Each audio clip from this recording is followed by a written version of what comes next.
ಗುರುಮೆ ಸುರೇಶ್ ಶೆಟ್ಟಿಯವರು ಕಾಪು ವಿಧಾನಸಭಾ ಕ್ಷೇತ್ರದ ಶಾಸಕರು ಹಾಗೆ ಸಾಹಿತ್ಯ ಕ್ಷೇತ್ರದ ಆಸಕ್ತರು ಕರ್ನಾಟಕ ನ್ಯೂಸ್ ಬೀಟ್ ಜೊತೆ ದೂರವಾಣಿ ಸಂಪರ್ಕದಲ್ಲಿದ್ದಾರೆ. ಸರ್ ನಮಸ್ತೆ.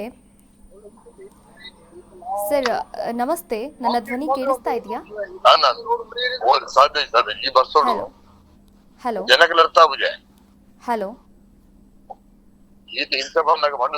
ಹಲೋ ಸರ್ ನಮಸ್ತೆ. ಸರ್, ಇಂದು ಸಾಹಿತ್ಯ ಲೋಕದ ಅನರ್ಘ್ಯ ರತ್ನವನ್ನ ಕಳೆದುಕೊಂಡಿದ್ದೀವಿ. ನಿಜಕ್ಕೂ ಕೂಡ ಬೇಸರವಾಗ್ತಾ ಇದೆ. ಇನ್ನು ಈ ಸುದ್ದಿ ನಿಮ್ಗೆ ಎಷ್ಟು ಬೇಸರವನ್ನ ತಂದಿದೆ ಸರ್? ಇಲ್ಲ,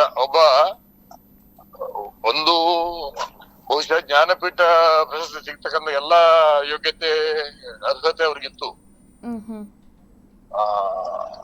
ಮತ್ತೆ ಒಬ್ಬ ನೇರ ನಡೆಯ ನೇರ ನುಡಿಯ, ಬಹುಶಃ ತನಗೆ ಅನಿಸಿದ್ದನ್ನ ನೇರವಾಗಿ ಜನಮಾನಸ ತಿಳಿಸುವಂತ ಒಬ್ಬ ಸಹೃದಯಿ ಬರಹಗಾರ ಅಂತ ಹೇಳಿ ಕೂಡ ತಪ್ಪಾಗಲಿಕ್ಕಿಲ್ಲ. ಅವರ ಒಂದೊಂದು ಕಾದಂಬರಿ ಓದುವಾಗಲೂ ಕೂಡ ಒಂದೊಂದು ಅನುಭವ ನಮಗೆ ಕೊಡ್ತದೆ.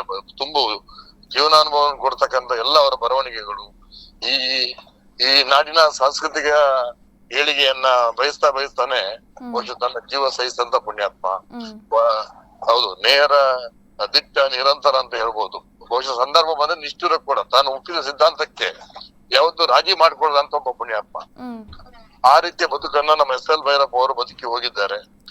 ಖಂಡಿತ ಅವರೊಂದು ಹೆಜ್ಜೆ ಗುರುತನ್ನ ಬಿಟ್ಟು ಹೋಗಿದ್ದಾರೆ. ಮುಂದಿನ ಜನಾಂಗ ಖಂಡಿತ, ಯಾಕಂತ ಹೇಳಿದ್ರೆ ಹೇಳ್ತೇವೆ ನಾವು, ಸತ್ತಂತೆ ಬದುಕು ಜನ, ಸತ್ತ ಮೇಲೆ ಬದುಕು ಜನ ಅಂತ ಹೇಳಿ.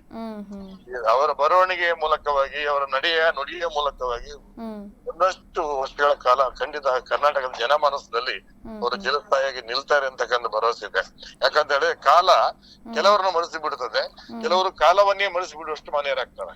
ಹಾಗಾಗಿ ಹೇಳ್ತಾರೆ, ಕಾಲವನ್ನು ಮೀರಿ ಕಾಲಾತೀತರಾಗುವಂತದ್ದು, ಕಾಮವನ್ನ ಮೀರಿ ಕಾಮಾತೀತರಾಗುವಂತದ್ದು, ಸೀಮೆಯನ್ನ ಮೀರಿ ಸೀಮಾತೀತರಾಗುವಂತದ್ದು ಅದು ಕೆಲವೇ ಜನರಿಗೆ ಸಾಧ್ಯ ಆಗ್ತದೆ. ಅದರಲ್ಲಿ ಭೈರಪ್ಪ ಅವರು ಒಬ್ಬರು ಅಂತ ಹೇಳಲಿಕ್ಕೆ ತುಂಬಾ ಹೆಮ್ಮೆ ಆಗ್ತದೆ. ನನ್ನ ಅಚ್ಚುಮೆಚ್ಚಿನ ಒಬ್ಬ ಬರಹಗಾರ. ಹಾಗಾಗಿ ನಾವು ಅವ್ರನ್ನ ಕಳ್ಕೊಂಡಿದ್ದೀವಿ. ಯಾಕಂತ ಹೇಳಿದ್ರೆ ಬದುಕು ಕೇಳುವ 100 ಪ್ರಶ್ನೆಗಳಿಗೆ ಸಾವಿನ ನಿಗೂಢವಾದ ಮೌನವೇ ಉತ್ತರ ಆಗ್ತಂತೆ. ಆ ಒಂದು ಮೌನವನ್ನ ಅವರು ನಮ್ಮ ಹಿಂದೆ ಬಿಟ್ಟು ಹೋಗ್ತಾರೆ. ಸಾವು ಎಲ್ರಿಗೂ ಬರ್ತದೆ, ಆದ್ರೆ ಕ್ವಾಂಟಿಟಿಗಿಂತಲೂ ಕ್ವಾಲಿಟಿ ಮುಖ್ಯ ಅಂತ. ಎಷ್ಟು ಬದುಕಿದೆ ಅನ್ನೋದಕ್ಕೂ ಹೇಗೆ ಬದುಕಿದೆ ಅನ್ನೋದು ಬಹಳ ಮುಖ್ಯ ಆಗ್ತಂತೆ. ಒಂದು ಅರ್ಥಪೂರ್ಣ ಬದುಕನ್ನ SL ಭೈರಪ್ಪ ಅವರು ಬಿಟ್ಟು ಹೋಗಿದ್ದಾರೆ. ನಾನು ತುಂಬಲಾರದ ನಷ್ಟ, ಖಂಡಿತವಾಗಿ ತುಂಬಲಾರದ ನಷ್ಟ. ಅಂದ್ರೆ ಅಂತ ನಮ್ಗೆ ಕಷ್ಟ, ಆ ರೀತಿ ಬದುಕಲಿ ನಮ್ಗೆ ಕಷ್ಟ ಆಗ್ತದೆ. ಯಾಕಂತ ಹೇಳಿದ್ರೆ ಅವ್ರು ಯಾರ ಮುಖ ನೋಡಿ ಬದುಕಿದಂತವರಲ್ಲ. ಬಹಳ ತನಗನಿಸಿದನ್ನ ನೇರವಾಗಿ ಇಲ್ಲಿ ಸಮಾಜಕ್ಕೆ ತಿಳಿ ಹೇಳುವ ಒಂದು ಕೆಲಸವನ್ನು ಮಾಡಿದ್ದಾರೆ. ಎಷ್ಟೇ ದೊಡ್ಡ ವ್ಯಕ್ತಿ ಇರಲಿ, ತಪ್ಪು ಮಾಡಿದ್ರೆ ಅವರು ತಪ್ಪನ್ನು ಎತ್ತಿ ತೋರಿಸುವ ಒಂದು ಖ್ಯಾತಿ ಗುಣ ಅವರಲ್ಲಿತ್ತು. ಅಂತ ಭೈರಪ್ಪನವರು ಇವತ್ತು ನಮ್ಮ ನಡುವೆ ಇಲ್ಲದೆ ಇರತಕ್ಕಂಥದ್ದು ಬಹಳ ಒಂದು ಶೂನ್ಯವನ್ನೇ ಉಂಟು ಮಾಡಿದೆ ಅಂತ ಹೇಳ್ತೇನೆ.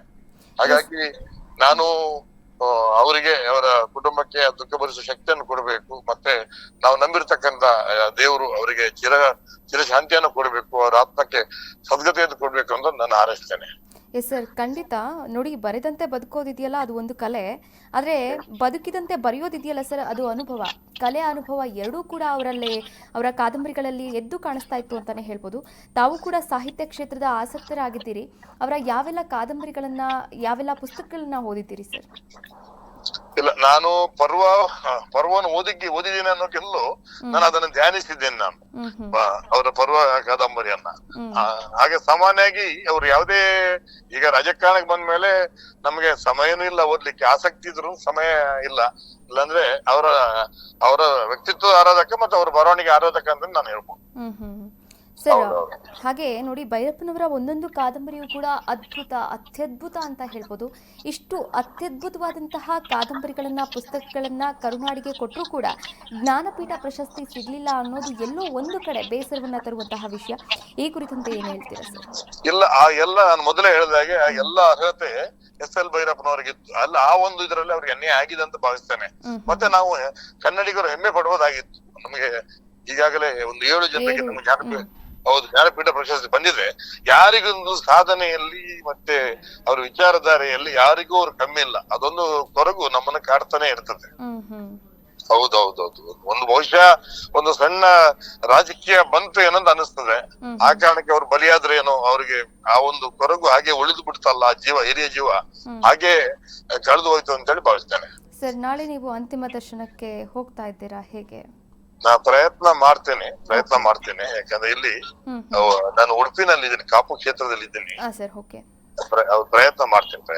S sir, thank you sir, thank you so much Karnataka news beat ಜೊತೆಗೆ ಮಾತನಾಡಿದ್ದಕ್ಕಾಗಿ.